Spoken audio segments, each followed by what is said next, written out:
learn about greenhouse construction, you're going to learn about hydroponics, you're going to learn about vertical farming, you're going to learn about IoT, Internet of Things, microcontrollers, things like that. So it's the most important thing, unfortunate, but that's okay, we'll leave it there.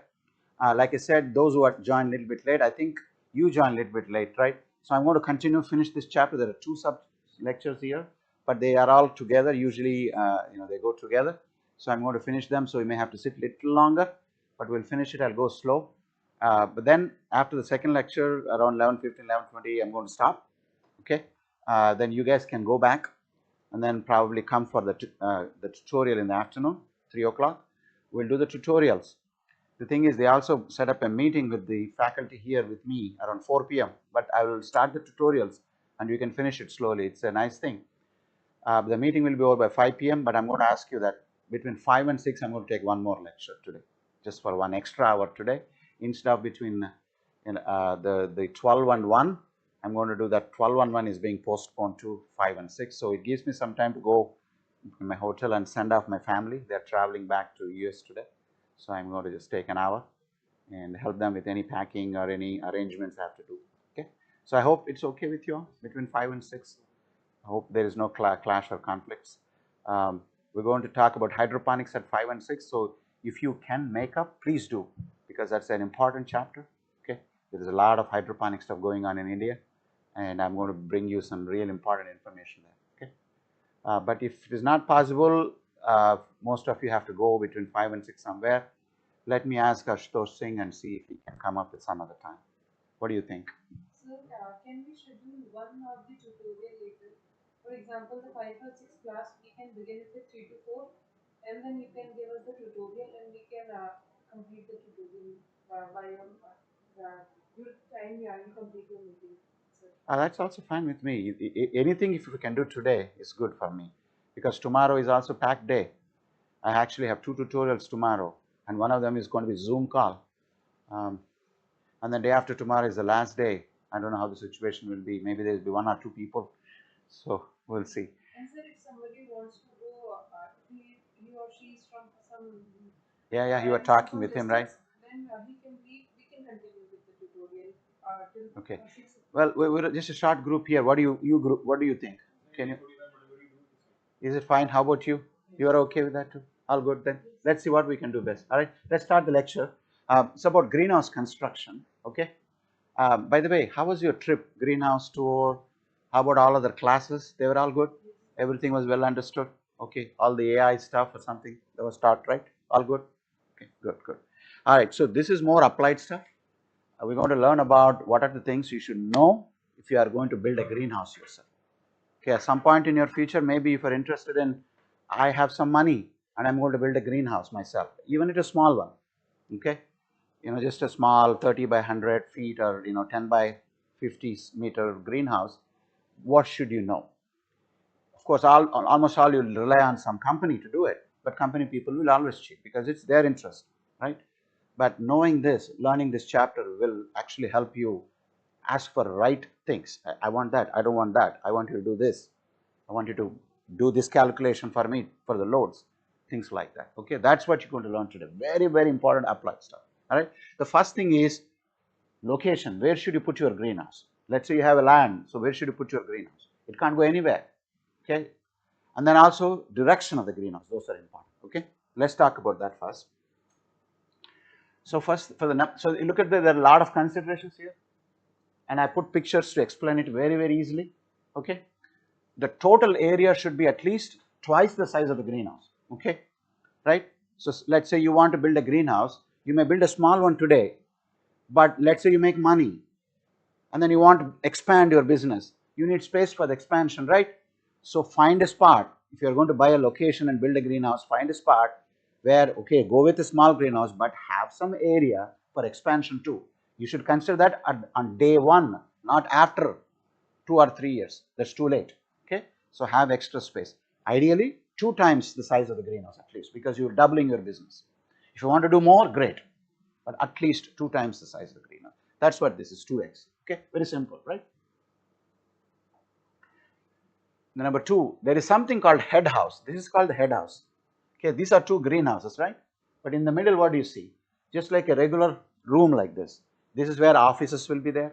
This is where you store seeds, fertilizers, parts, right? All the supplies will be there. Maybe there is a door at the back for lorries to come and load or unload. That's called head house. Okay, that's called head house. And head house should be, the area of the head house should be 10%, at least 10% of the total greenhouse area. This is including, because if you have a large greenhouse and a tiny head house, you will not have that space. But you also have large head house and a small greenhouse, it doesn't make sense, right? The rule of the thumb is 10%.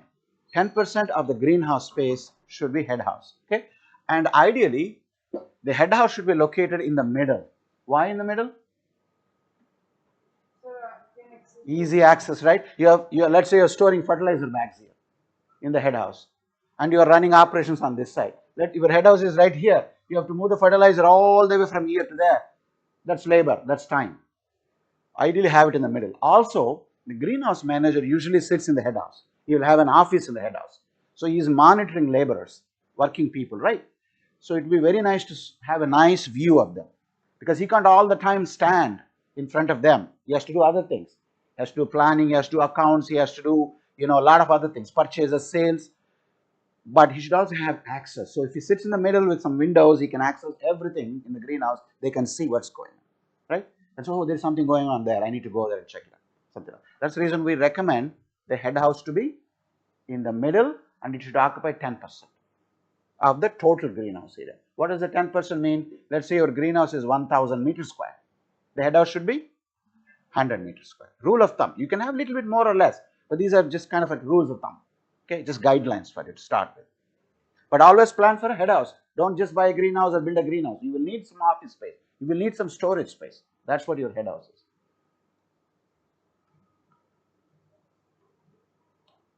Okay. Now this may not be for some locations, but not for everybody. But let me go over slowly. So in the US, where we live, it's always snows. Where I live, it always snows in winter. Pretty cold. Starting from November, the temperatures drop to kind of close to freezing, and then during the months of December, January, February, even up to March, we get snow all the time, right? So what happens when the snow is there? Snow gets accumulated on the tree line, right? And whenever the wind is blowing, what happens to the snow? The snow blows over onto the greenhouse. And when the snow falls on the roof of the greenhouse, it reduces the light transmission. It reflects, snow is white in color, so it's going to reflect the light. So not much light comes through. So what we recommend for that is, we always recommend a tree line, by the way. Regardless of there is snow or not in your area, we recommend a tree line. Because the tree line, what does it protect from? Winds. Yeah, it's a wind barrier. So we always recommend a tree line. But tree line can also be used, because there is a tree line for wind, it's going to accumulate snow. Also, there is one other thing with the tree line. The trees cast what? Shadows, right? When the sun is going over the trees, they can cast shadows. And where are those shadows going to be falling onto the greenhouse if the greenhouse is closed? Wherever there is shadow, there is less light. Plants don't grow well. So there is a rule for that. So if you're going to put a tree line, the rule is this. It should be at least 100 feet away from the edge of the greenhouse. You see the edge of the greenhouse? From there, it should be at least 100 feet. Or the distance from this edge to the tree line should be 2.5 times the height of the trees. If you have a 100-meter tree, leave 250 feet. Does it make sense so far? So having a tree line is important. Tree line helps whenever there is a lot of wind, it will reduce the wind, so the greenhouse structure is not affected. That's good. So have a tree line. But the tree line poses some problems. Two problems. One is snow. In your case, probably it's not a big problem. But if you live in an area where there is snow, it is important for you. The second most important thing is shadows. The trees cast shadows. Those shadows reduce light, and if you put your tree line close to the greenhouse, all those shadows will be in your greenhouse, and they will reduce the light on top of the plants. When the light is less, plants don't grow well. The rule of thumb, that's why, is at least have 100 feet if you can, or if you have more space than that, consider the distance between the edge, that last portion of the greenhouse, and the tree line to be 2.5 times the height of the trees. So here the trees, let's say for example, they are 100 feet tall. What should be the distance then? 250 feet. Okay, just the rule of thumb. Remember that. Okay. Now in greenhouse, a lot of times people come. There should be some parking space, but that's up to you. These are requirements that we normally use. We live because US is a big country. We have a lot of spaces. Even small house, a regular house is a quarter acre. That's the plot size. Here we go for 60, 40, something like that, right? For plot size, there the standard plot size is half acre, a quarter acre. People actually buy 5 acres and build a small house in the middle because they don't like traffic, people around there, just want to live by themselves. That's the culture there. That's the culture there. They don't like to be, there's always what we call some space. They want the space around them. They don't like us, we kind of go together. They don't like that. They always like spaces. They just like to drive. They have their own vehicles. They don't depend on others. They want to be independent, something like that. That's their culture. There's good and bad about everything. And here we need to talk to people and ask people. Otherwise, you'll get lost, right? Every half an hour you have to ask, am I going in the right direction or not? Because everybody tells something. So any case, but the thing is, you may want to consider a small parking lot. At least if not right behind that head house, you may want to consider a space for the lorries to come. Loading and unloading can be difficult if your head house is at a higher location, and if they have to climb steps with those bags, it can be too much of time for the laborers. So you may want to consider a ramp or something, so the lorry can just come there and deliver right onto the head house, something like that. But the other important thing is a small effluent pond.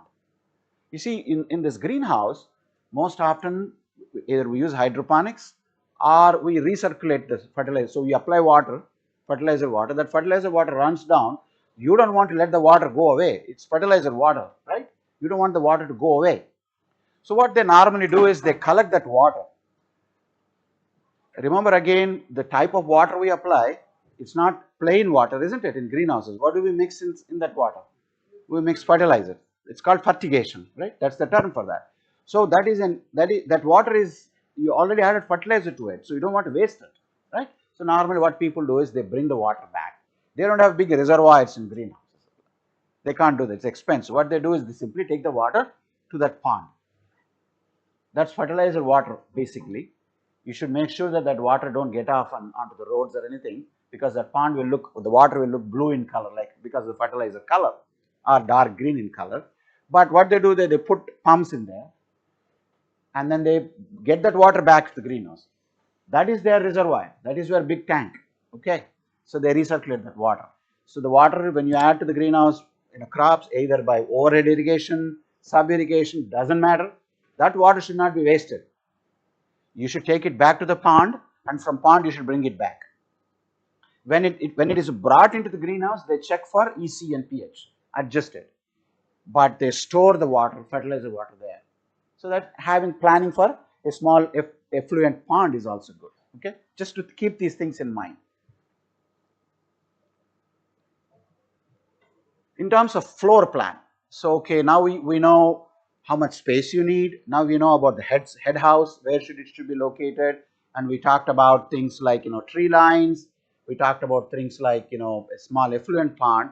Let's talk about floor plan, general floor plan, things to consider about floor plan. So here is a greenhouse. Again, you can see there is phase one. You start initially, and then as you make some money, profits, things like that, you want to expand. Phase two is happening. Okay, so there are two phases, right? Okay, but the key thing I want to know is, look at that head house. Again, it is in the center. Now the greenhouse operations have become much bigger in size. So definitely the head house should be right there. Okay, look at those pathways from head house into the greenhouse. They directly, so these are big doors. From head house, you should be able to walk into the greenhouse. These are 6 feet opening doors. You know why 6 feet? Because you're pushing trolleys. You are taking a lot of things, and small doors like that won't help you. You need big doors, because equipment is sometimes going. If you are mechanical, equipment is sometimes going there. So you want to make sure that these doors are 6 feet wide at least.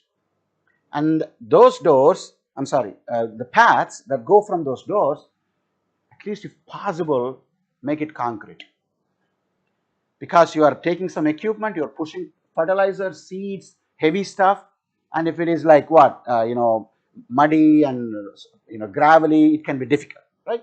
So if possible, if you have resources, try to at least put a nice 6 feet or 6 feet wide path with concrete. So that makes your job easy. This, of course, the initial investment is more, but over time, these things will certainly help you. All right, these things will improve efficiencies. Let's say in the United States, somebody falls down. I'm pretty sure here is also the same situation, but you may not consider it seriously. But let's say if some laborer is working and he has an injury, the owner of the greenhouse is responsible for everything, pretty much hospital costs and salaries and everything while he's not working or she's not working. So you want to make sure that the operation is safe for people to work. Okay, operational safety is absolutely important thing, right? So here is a nice path, 6 feet wide, concrete path, easy to walk, and that speeds up the process. It makes sure everybody is safe. That's one of the important things to keep in mind. Okay. Some greenhouses, especially if you are into, I want to grow peppers, tomatoes, wine crops, which are going to grow tall, you may want to have a taller greenhouse. And I'm going to talk about gutters later on. It's just the wall height, side wall height, not the roof, but just the side wall height. See, from that floor to up that point is a gutter height, right? From there is a roof like that. But I'm talking about that height, and you will see in the designs in a few slides from now. But for those plants, if you are interested in vine crops, you don't want to go for a shorter greenhouse. You definitely want a tall greenhouse. And we want to keep at least 14 feet gutter height. Okay, 14 feet. Sometimes you may want to do hanging baskets, ornamental greenhouses, and those hanging baskets are hung to the roof, and you want also in that case a tall greenhouse. You don't want those baskets to be right on top of the plants on the floor or on the benches. So tall greenhouses are important. One of the most important things is, look, this is what we call this one bay. Okay, these are many bays right here. I think you will follow this, right? There are multiple greenhouses here, right? There are multiple greenhouses here. Each one is a bay. And I want you to keep in mind that that length should not be more than 150 feet, right? Just make sure that, because longer greenhouses have difficulty in maintaining environment. What can go wrong? Cooling, right? I told you with the fan and pad, the distance should not be more than 100 feet. I'm kind of telling you maximum. If the length is greater than 1 feet, then cooling may be a problem. You may want to add much more capacity to fans, much more capacity to the pads. You may have to invest more on that. So try to keep it in that max. Don't go beyond 150. 100 is the best length, 100 feet or approximately 30 meters each bay. You can have multiple bays. You see, you can have multiple bays. But I'm trying to say this should not be around, it should be around 30 meters. That would be the best. Okay, 30 meters by 10 meters max. Actually, they go by even less than that, 5 meters width for the Venlo style. You will see the Venlo style design in a minute here. But keep that base should be approximately 30 by 510 by width meters wise, and 30 meters by length. Okay, so head house in the middle, space 30 feet for the head house, and you can see here some designs here. Spacing between the two phases is also there, some space here. Pathways, doors opening, closing nicely from head house, concrete paths, and then you also have, I'm also referring to the length here. So some of the things to keep in mind when you are designing a floor plan. So now you know the location, you added more location for expansion, you figured out where my effluent pond is going to be, some parking and this and that. Now you are doing actual floor plan, designing the greenhouse, whatever space you built into. In that space, I want you to come up with something like that. Now keep in mind, in every situation, you may not get the same, floor plan. It may vary a little bit, but as long as you know, I need a head house and I want it to be center. I want some paths from head house. I should be able to see everybody from head house. The path should be concrete so people can easily move, equipment can be easily moved. Those are the kind of things I want you to remember. Taller gutters for vine crops like tomatoes and peppers. Also, length should not be 100 to 150 or 30 meters would be best, right? Things like that. If you know all those things, you can design the greenhouse, or you can at least see the design that the company is giving you and say, okay, there is some issue with this design. Because the company is not going to give you anything about head house, nothing like that, because they're not building the head house also for you. What they normally do is they'll bring the structure. They'll ask you, do you want a fan and pad greenhouse or do you want a poly house? That's all. In India, generally, there are only two types, fan and pad greenhouse or poly house. And then say, I don't want fan and pad, I want poly house. And the engineer will come up with a design. and they'll just give you this design. Nothing like head house or pond or parking or loading, unloading, all those things you have to come up with, right? So then take their design, add on to these and ask them to modify it. They may simply say, we're not going to build anything for you. You may have to get your own mason to build a head house for you, but that's okay. Afterwards they'll come and put the structure for you. But make sure that when they put the structure, some floor plan considerations are met, right? If they bring up a big greenhouse with 300 by, or say 100 meters by 100 meters, no, say no to that. Simply because it's going to be really challenging to maintain temperature. To put this floor plan, it's going to cost a little bit more for them. It's going to cost more for them. So they're not going to go for this floor plan. They're going to simply say one big floor plan for you because it's easy for them. Labor-wise, it's easy. Material-wise, it's easy. Everything but it's easy for them. So, but then the problem, you're going to inherit the problem forever, permanently.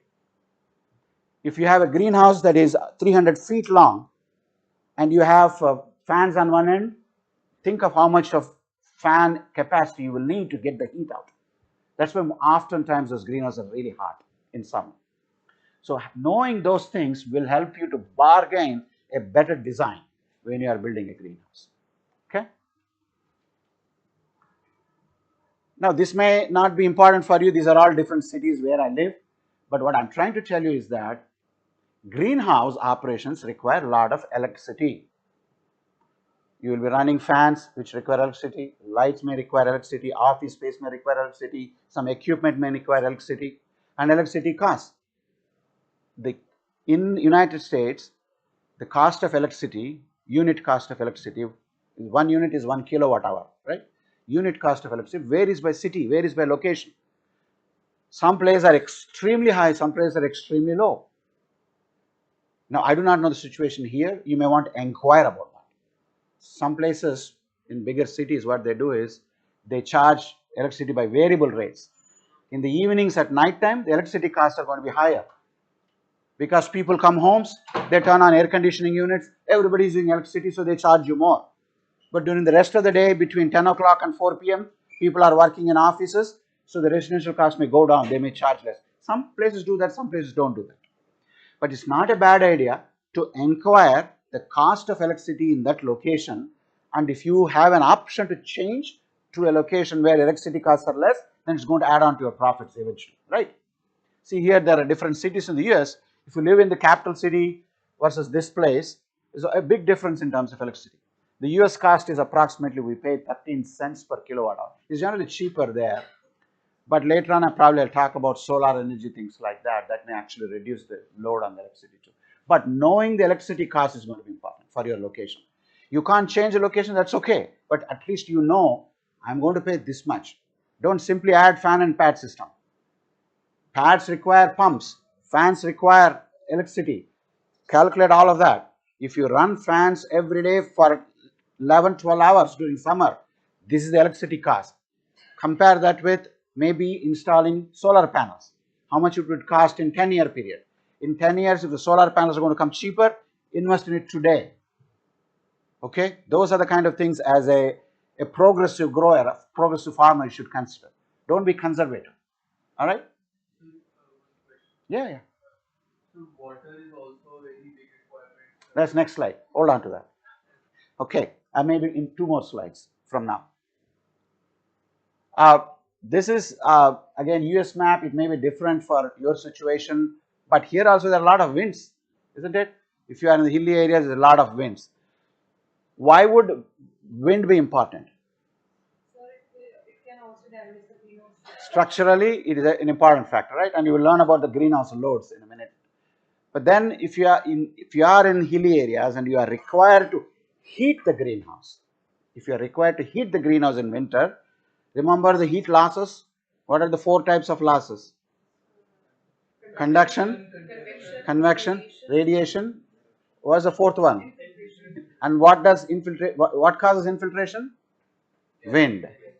If there are gaps as the wind is blowing, more infiltration happens. So this is where the wind becomes important. Okay. So knowing that is important for 2 reasons: damage and also heating costs.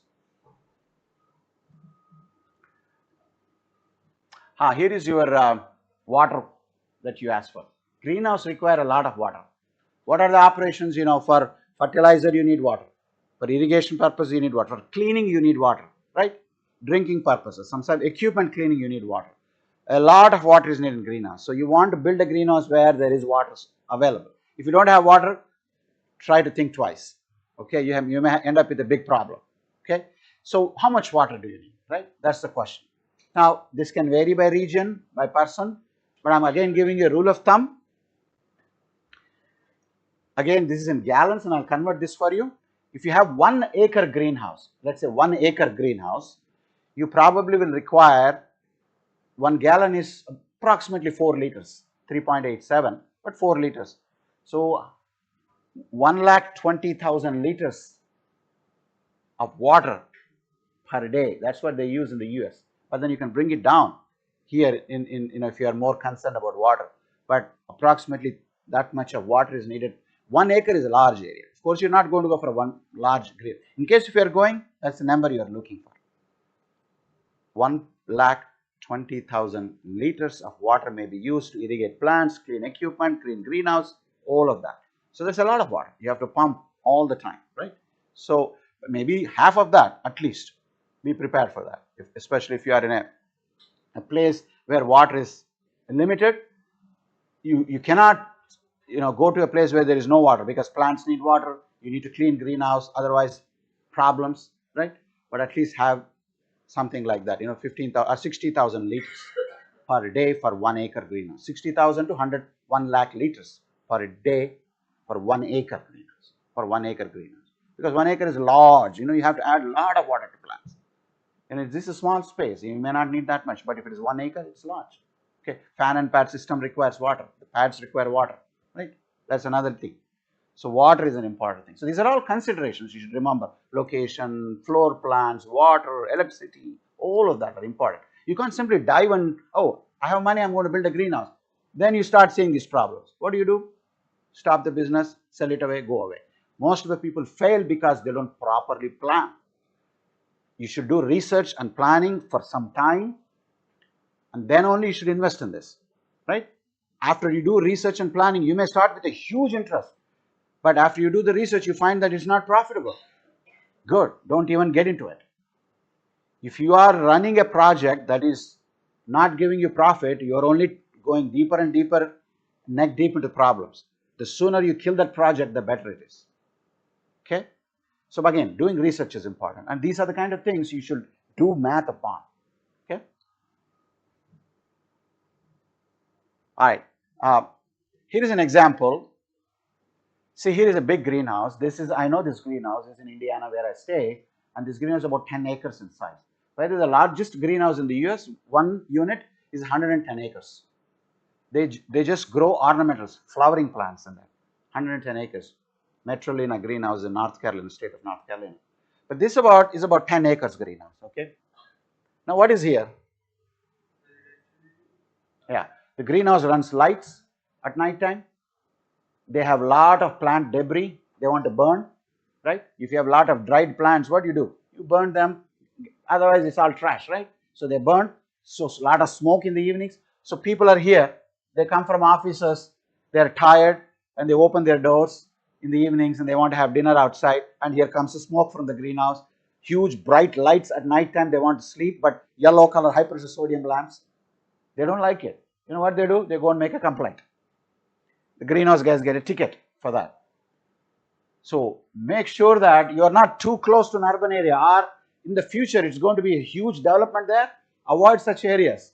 You'll only end up into problems. You may think, oh, there are a lot of customers there, I'm pretty close to them. Stay a little away from them for the same problems. Not too far, but little away, because you don't want to pose problems to them. If you are making those customers unhappy, they're not going to come to your greenhouse and buy anything from you. Make them feel happy, bring them in, show them that you do nice stuff, you are very environmentally responsible, conduct some small tours. Why are those people wanting you to come there? Because they want about their greenhouse business to be known to others, isn't it?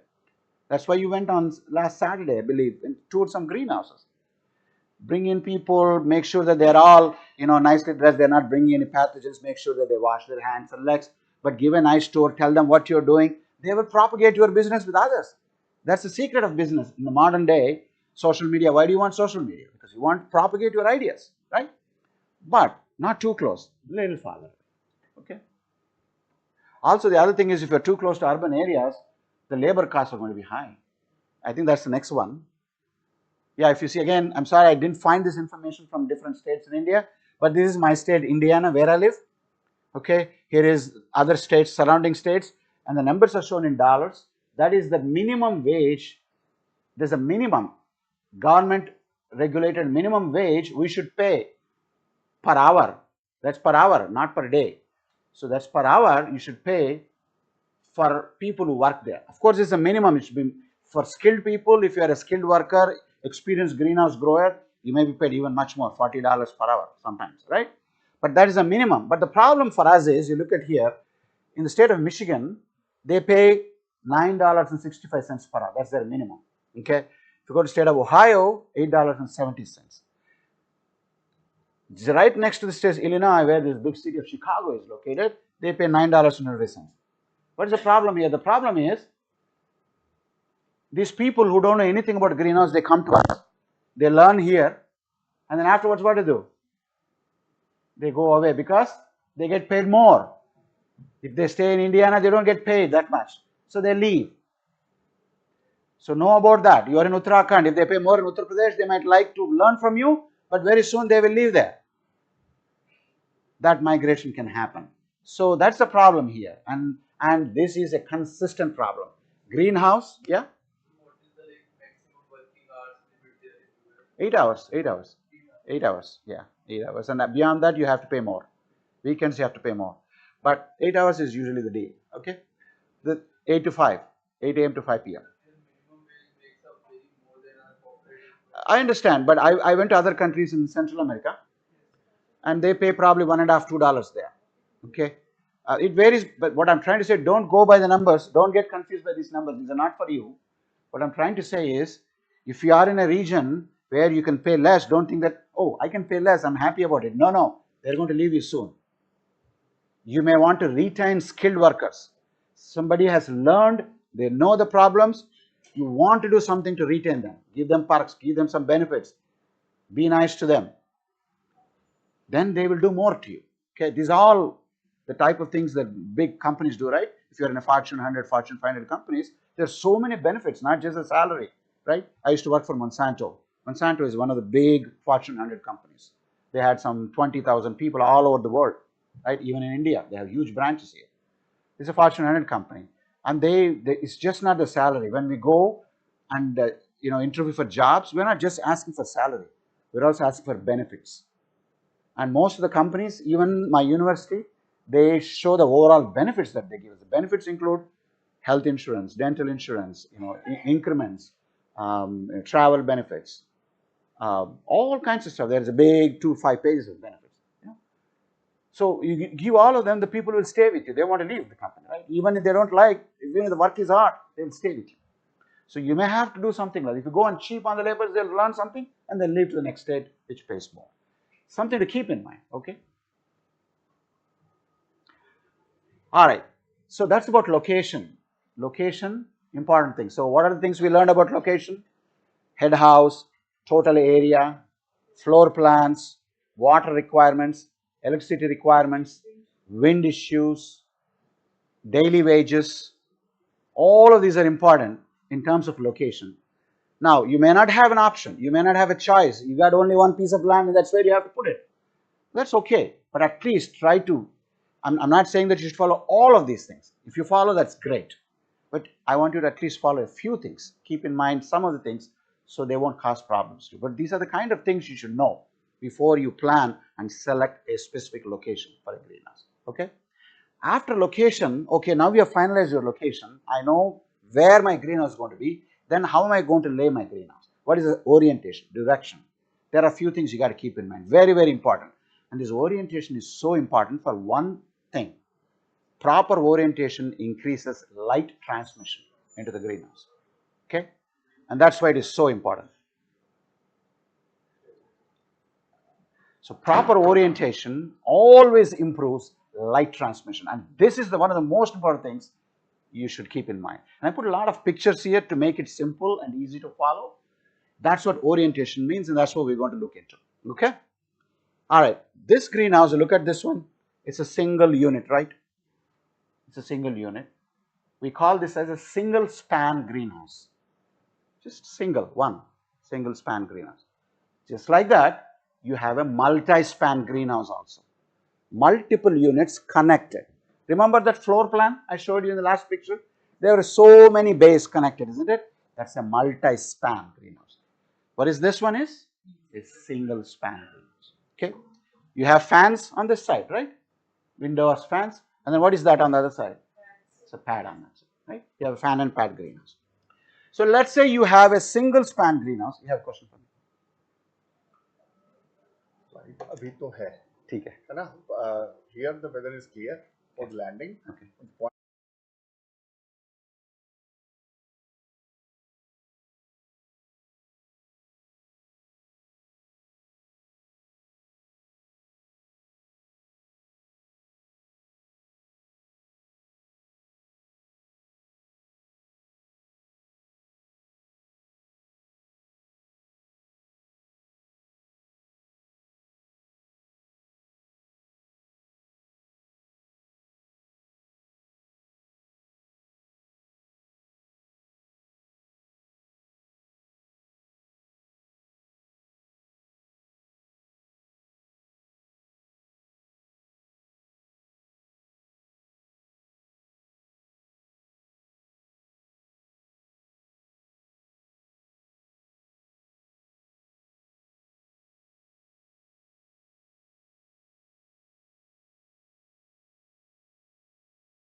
So we're going to learn about orientation. Okay, direction. Orientation refers to direction.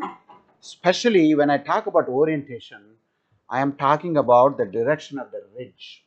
So what is a ridge then? What is a ridge? Ridge is that line, the top line, the greenhouse. That's a ridge. And I'm all the time when I say ridge, automatically that's the top line. Okay, vertical line that goes on the top of the greenhouse. I'm telling you the direction of that ridge. It should be north, south, east, west, whatever it is. Okay, all right. The orientation is important for two things. Like I mentioned here, it maximizes light intensity and distribution inside the greenhouse, and also it reduces the shadows. And I'll show you some examples of that. Let's say you have a greenhouse, a single span greenhouse. What type of direction it should be? And let's say you have a multi-span. You have more money. I built 3 or 4 bays side by side. How do I orient my ridges? What direction should the ridges be? Okay, it depends on where you are located. Whether you are in South India or whether you are in Kashmir, it depends on the latitude. You know the latitudes. It depends on that. Okay, but it's simple. There are only two guidelines. One for something above 40 and the other everything is below. So your location is below 40 degrees north latitude. Srinagar is probably close to 40 degrees north latitude, but you can probably start thinking because you're not that far from 40 degrees north latitude. But if you are in, let's say, Bangalore, way south, that's way far from 40 degrees, so that completely the recommendations change there. But for your region, for Jammu and Kashmir, all those areas, I would say you're close to 40 degrees north latitude, so you may want to consider the guidelines for that line. Okay, so wait for 1 second. I'll show you what those guidelines are. So I want to explain something, and this is something I want you to remember. Okay, so there are two seasons here, summer and winter. That's what we worry about. Of course, the rainy season is there in between. It's in fact, rainy season is what we call season, but it could happen in winter or summer, right? So let's say there are two seasons, summer and winter. Here is your greenhouse, okay? Your small greenhouse right there, okay? Where is the ridge? There is a ridge right there, isn't it? On the top of the greenhouse, a ridge line, right? Look at the direction of sun. In summer, the sun is right above the greenhouse, okay? It's right above the greenhouse. It goes above us, goes down like that. But if it is winter, depending on your latitude, where you are located, and also depending on whether you are northern or southern hemisphere, I think you are all in northern hemisphere. Most of the United States is also in northern hemisphere. So for northern hemisphere, in winter, you see the sun angle, it is changing. It's not going right above us like that. It is going at an angle, right? It's going at an angle. You see that? Sun doesn't go up and then go down like that in summer. It goes sideways little bit at an angle and comes down. It's more on the southern side. The sun is mostly on the southern side. This may not be a big factor if you are in Bangalore or in southern India, but if you are up north, this angle starts changing.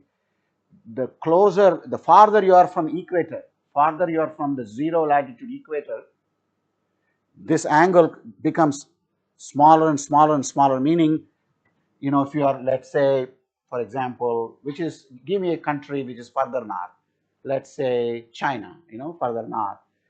It may be even like this. The angle in summer is like this, but depending on location, the sun path can go down, down, down, down, down, even so low. It can just simply go like that.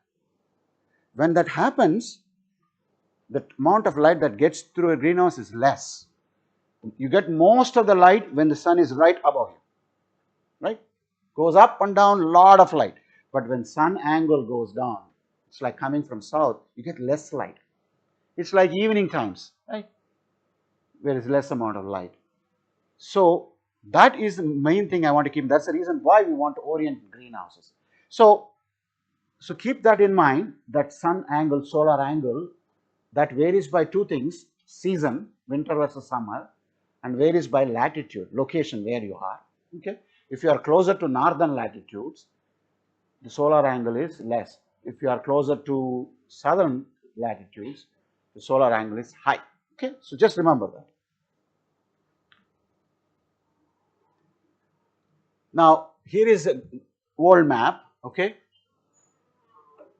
here is a world map, and you see that yellow line I put there, that is 40 degrees north latitude. Now you see India right below that, isn't it? Right below that. Okay, so you are located here, but there is a lot of difference between here versus here. But you are kind of close to that yellow line. Okay, it probably goes through China. It goes through the United States. It actually goes to the city where I live, the 40 degrees north latitude, right on top. Okay, but if you are located, here is a rule. Okay, if you are located above that 40 degrees north latitude, think of winter months, think of how that solar angle will be. So this is the equator, isn't it? This dashed line is equator, 0 degrees latitude. You are going away and away from that equator, further north. What will be that angle of sun? Way low in winter as you go away and away and away from that. Think of a greenhouse in Bangalore versus greenhouse here in this state. The solar angle in winter will be even less here compared to Bangalore, meaning when it is less, that means less light comes through in winter here compared to south. Okay, if you are located, I mean, again, this rule, run ridges along north south in all the countries below that, right? And run ridges along east west in all countries above that line, yellow line. Okay, but you are pretty close. You are pretty close to that line. In fact, if you look at Srinagar area, it's pretty close even. So you may want to consider your location, how much light you get in winter, and if you think that, you know, we don't get a lot of light in winter, I would say run your ridges, the ridge of the greenhouse, in the east-west direction. And I'm going to show you that picture here. You see here, what is the ridge? That's the ridge of the greenhouse, right? And what is the direction of that ridge? East-west. So if this is east-west, what is this? North-south, right? Sorry. So where is the sun? Sun is always on the south side, right? In winter. The sunlight is coming this way. So when you open that length of the greenhouse to the south side, right? This is east-west, but look at the long length. That is in the north-south direction. And if our sunlight is coming from south, the greenhouse, the entire length of the greenhouse will receive sunlight. Think of this whole thing in this direction. Only this area will get the sunlight through. And you will probably have it more with a concrete structure there, so you won't even allow any light if that is the case. But by putting the ridge in the east-west, you are opening the entire long side of the greenhouse to southerly direction. Therefore, more sunlight gets into the greenhouse. That is going to increase your crop growth because light is absolutely important. If it is a single span greenhouse and if we are close to 40 degrees or above 40 degrees north latitude, the recommendation is the ridges should run in east-west direction, and when you run ridges in east-west, you open the side long length of the greenhouse to south, and that way most of the light gets into the greenhouse from south. Remember that? Any question on that? Greenhouse orientation? Everybody understands that? Very simple. Just you draw it on yourself. You see east-west, north-south. Okay. By having it in the east-west, sunlight coming from south gets into the greenhouse. That's it. But if you are planning not a single span, but what is this called? A multi-span greenhouse, the recommendation is run your ridges, don't run your ridges in the east-west direction. Whether you are above 40 or below 40, doesn't matter. If you are building a multi-span greenhouse, you should run ridges in the north-south direction. I will explain why. But here is an example. If you do the ridges in the east-west direction, so ridges are in the east-west direction, okay? Sun is where is sun? On the south side. The first bay gets a lot of light from the south side. Okay, good, from this side. But then this bay is going to, what is going to do? It is going to cast shadows on the next bay. That is going to cast shadows on the next, and then the next. You see that gray area there? That's the shadow area, okay? So when you run ridges on the east-west for a multi-span greenhouse, other bays will get a lot of shadows. If you have a lot of shadows, what's the problem? Less light, less plant growth. Pockets of poor growth, pockets of good growth, that's the problem. So you should not run, in this case it's not the amount of light that's getting into the greenhouse, it is the distribution of the light. It is the shadows that pose problem if you do it in the east-west direction. So check when you have, you may have a greenhouse, I don't know if you have a greenhouse, go back and check if you have a multi-span or single span. I don't know, you saw a greenhouse, right, the other day. Was it a multi-span or single span? It was single span. Do you remember the direction of the ridge? But you can check later on Google Maps where they're located. If it is a single span and it is up there, best would be to run the ridges on the east-west to get more light in winter from the south side. Okay? If it is not there, they probably did not pay attention to that. Now you know why you should put it, right? So when you build, if you are going to build a greenhouse in the future, now you know which direction they should be. Okay? Now then what is the solution for a multi-span? For a multi-span greenhouse, the solution is always, doesn't matter whether above 40 or below 40 degrees north latitude, run ridges along north-south direction. Okay, let's revise.